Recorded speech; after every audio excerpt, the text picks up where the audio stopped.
হাজার হাজার মানুষ যে যেভাবে পারছে ছোটাছুটি করছে।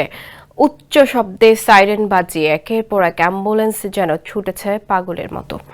ব্যস্ত স্বেচ্ছাসেবীরা আপ্রাণ চেষ্টা করছেন পথ থেকে মানুষ সরিয়ে অ্যাম্বুলেন্স যাওয়ার জায়গা করে দিতে।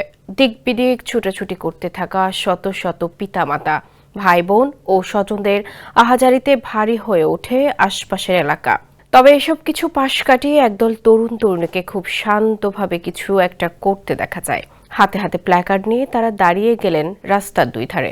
মাথার উপরে ধরে রাখা সাদা কাগজে দ্রুত এলোমেলো হাতে লেখা, রক্ত আছে রক্ত, রক্ত লাগবে, এমন সব শব্দ। স্যান্ডেলিনা সো, রূপচর্চায় আভিজাত্য। সোমবার বিকেল থেকে রাজধানীর জাতীয় বার্ন অ্যান্ড প্লাস্টিক সার্জারি ইনস্টিটিউটের সামনে ছিল এমন দৃশ্য।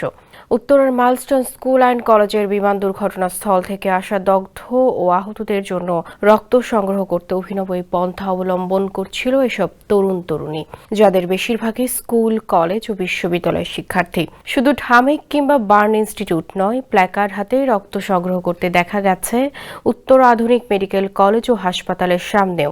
এসব জায়গা থেকে রক্তদাতা সংগ্রহ করে সেনা ও বিমান বাহিনীর গাড়িতে নিয়ে যাওয়া হচ্ছিল রক্ত নেওয়ার জন্য।